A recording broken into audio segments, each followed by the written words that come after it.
Con la sentencia condenatoria contra el coronel Rolando Tapia y 5 miembros de la Guardia Legislativa, se cerró definitivamente el episodio del 30S y además tendrá consecuencias políticas ese hecho jurídico.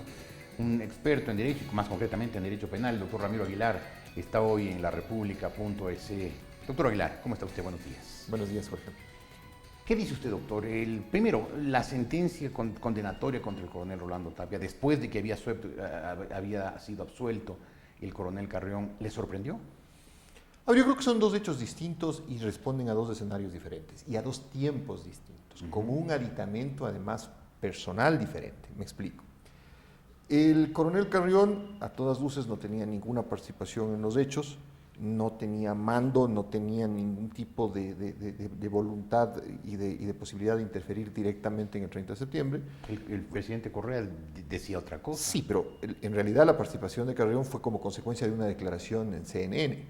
Entonces, obviamente, su relación causa-efecto con los hechos del 30 de septiembre era ninguna. Si a eso le suma usted la enorme presión que hubo de parte de la ciudadanía ante una injusticia evidente, súmele a eso también el hecho de una actitud increíblemente solidaria de su mujer, que con una valentía enorme levantó una huelga de hambre que de no concluir hubiera tenido a lo mejor consecuencias fatales. Eso pone el escenario del coronel Carrión en un andarivel y el escenario del coronel Tapia en otro distinto. Él fue el jefe de la escolta legislativa en un momento en donde la escolta legislativa, al igual que otros mandos policiales en distintos escenarios, no respondieron a sus mandos.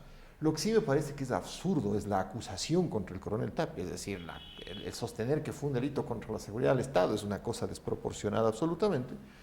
Y claro, como la justicia en el Ecuador tiene sus propios tiempos que no coinciden con los tiempos políticos, parece contradictorio que no habiendo responsables objetivos de lo que ocurrió en el regimiento Quito el 30 de septiembre, porque fueron absueltos, ahora aparezca un responsable que estuvo muy lejos del regimiento Quito en la Asamblea Nacional y que en realidad no tiene nada que ver con el supuesto intento de golpe de Estado. Entonces, ¿por qué ocurre esto? Porque se demora más el juicio del coronel Tapia, porque la cantidad de gente que aportó testimonio, sobre todo desde la Asamblea, pudieron haber en un momento determinado haber hecho al tribunal sentirse presionado políticamente.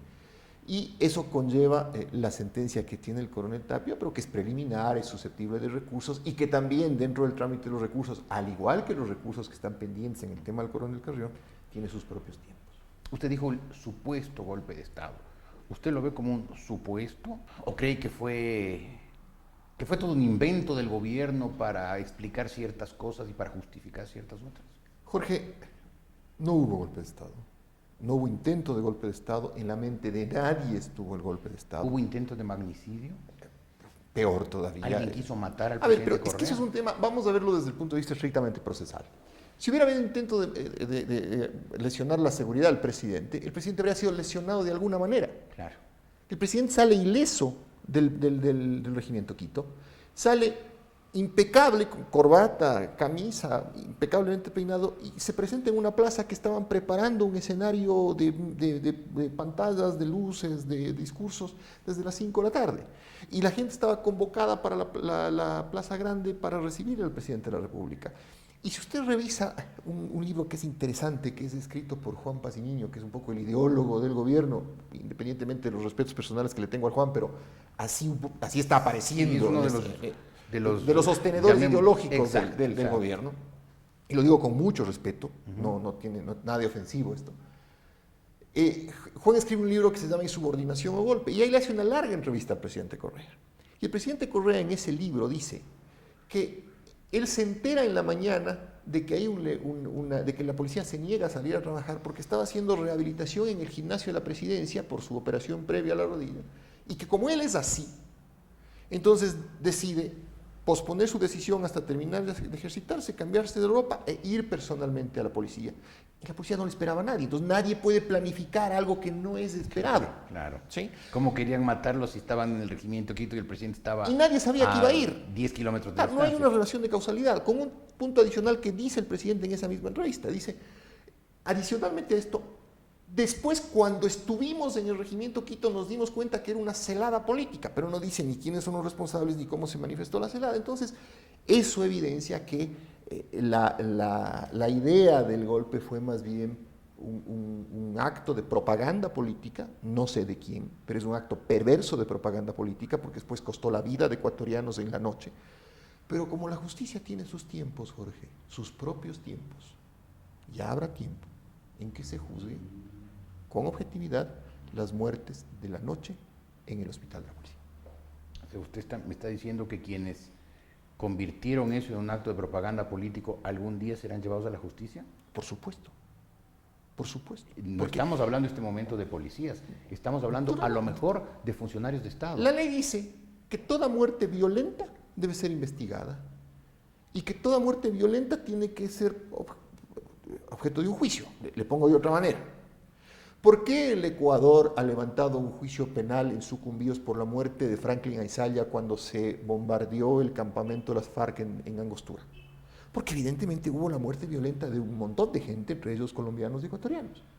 Entonces, que no me vengan a decir ahora que por la muerte de Ayzalla hay un juicio penal y por la muerte de las personas que fallecieron en el hospital de la policía en la noche no hay juicios penales. Aunque sea para establecer que fueron muertos por un acto de legítima defensa, que fueron muertos en defensa de la institucionalidad, lo que usted quiera, pero un juez tiene que calificar eso. De lo contrario, es un muerto violento cuyo fallecimiento no sabemos a qué obedeció. La justicia tiene sus propios tiempos, Jorge. Me pareció que usted iba a decir la justicia tarda, pero llega. A veces tarda y no llega. Por eso le digo, la justicia tiene sus propios tiempos. Es importante que se esclarezca a plenitud, no si hubo o no golpe el 30, porque eso es evidente que no hubo, sino quién dio la orden y por qué se produjeron las incursiones violentas en el hospital de la policía. Cuando, sobre todo, mientras algunas voces desde dentro del hospital decían que la entrega al presidente era concertada y que el presidente iba a salir y que la policía y el ejército estaban en un plan más bien amigable. Le hablo de lo que dijo el periodista Freddy Paredes cuando abrieron los micrófonos de Teleamazonas. Micrófonos, no imágenes. Afuera se oía una balacera terrible y después de que el presidente salió del hospital todavía se oía una balacera. Entonces, por Dios, alguien tiene que explicar esto.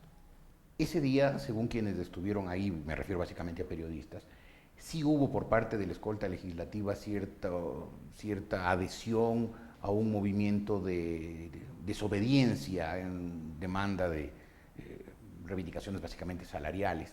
¿Es culpable por eso, Tapia?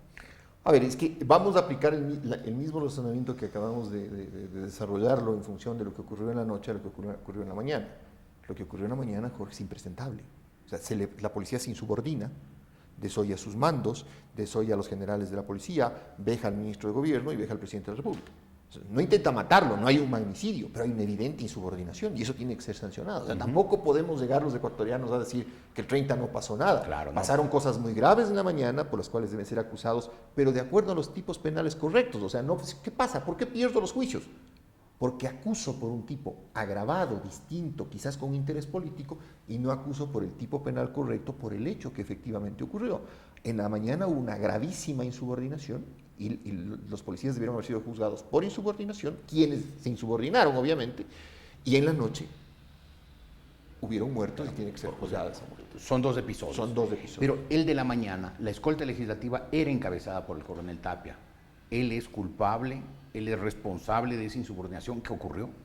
A ver, no estuve en la asamblea, no he tenido una lectura cercana del proceso. No